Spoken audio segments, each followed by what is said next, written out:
Low FOV versus high FOV. Which one is better? Okay, so before I get to high and low FOV, I want to cover up what FOV actually stands for in its long description. So what FOV stands for is field of view. So pretty much your field of view is determining how far or how close you can stretch your screen or shrink your screen on your display.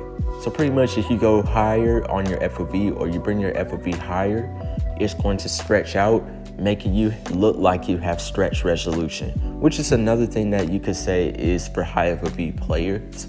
But if you go lower, your screen becomes closer and your reach distance isn't all that good, which doesn't really mean anything, which is why I'm going to be covering up the differences and benefits between low and high FOV. Okay, so we're going to start with low FOV. So with low FOV, you probably understand by far the most important thing is if you're a very high CPS player, such as Kranitz, put Kranitz in your boots for now. Kranitz is a player that uses 13 to 14 CPS on a mouse.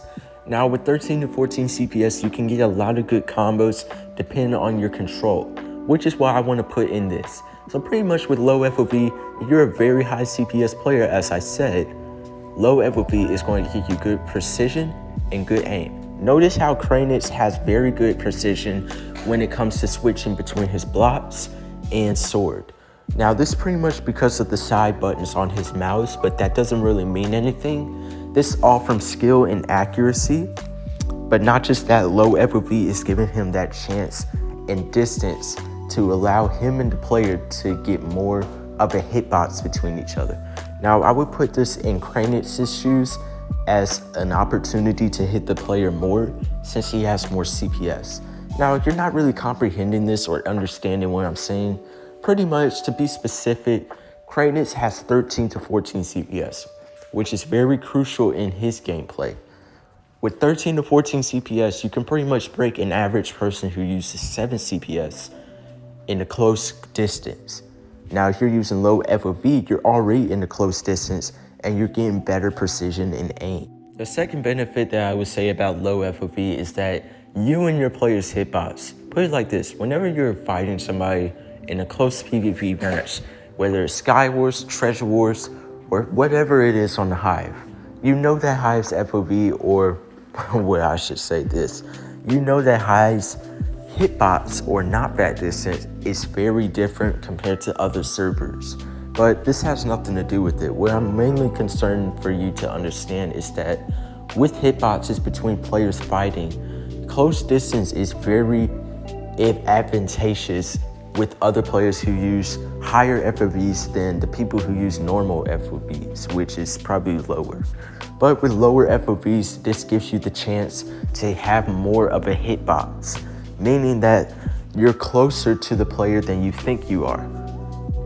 And to be more understanding of this, low FOV, as I said, allows you to shrink your screen.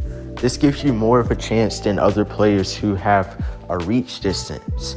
Of course, this may bring you to the point where you have to get close to the player to allow you to have more of a distance. Okay, so the last benefit of low FOV is that low FOV allows you to have more of a control. And what I would mean by this is that, let's say you're using 100 sensitivity. 100 sensitivity is obviously going to be uncontrollable for most players.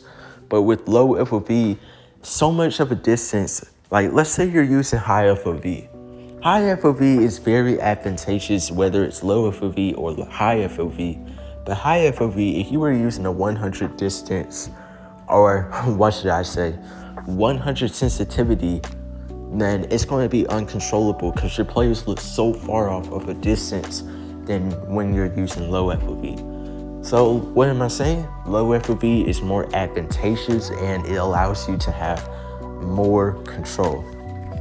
Okay, so the second benefit for having a higher FOV is that with higher FOV, as you understand, as you stretch your FOV or increase your FOV, you'll realize that with higher FOV, your screen's going to stretch out, meaning that you have stretch resolution, right? Well, the benefit with this is that you'll be able to see more people than you usually do with people who use lower FOV.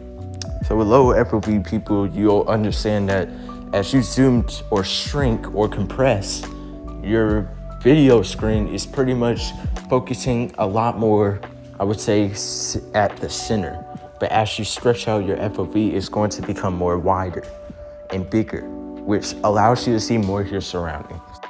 Okay, so the last and final advantage of having a higher FOV is that with higher FOV, if you're pretty good at having a good amount of CPS, like let's say you were clicking 13 to 14 CPS, and you were pretty good at strafing also, and you were doing the sumo with this guy who probably uses a lower FOV than you.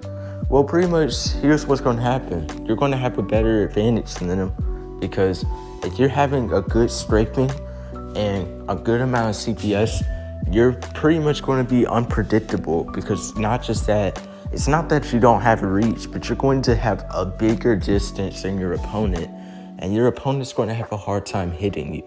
Now, of course, this thing can apply with SwimFan and Hikari. Of course, SwimFan hats, but Hikari has good and steady aim with jitter clicking, so he kind of goes overboard with the higher FOV advantage. So I would say that's pretty advantageous over many other things with high FOV. Okay, so what are my thoughts about low FOV and high FOV? Well, to be exact, I recommend low FOV because low FOV allows me to have more precision, as I said, and better focus while I'm focusing on my CPS. Of course, this applies to anybody who has low or high CPS. But only downside I would say about low FOV is that you're probably not going to have good enough surroundings. And to cover this up, I can easily percept that by increasing my sensitivity, which allows me to react more in a certain way in case a player comes behind me and hits me. But other than that, guys, that doesn't disregard what I think about high FOV. I think both of them are very substantial, and I highly recommend you use both of them. But overall, I think low FOV is the best. But I've drawn out the conclusions and benefits. Now you get to choose them. But in the end, guys, it's a good video, and I hope you enjoyed the video. The support has been really crazy lately, and I hope we can keep this momentum going.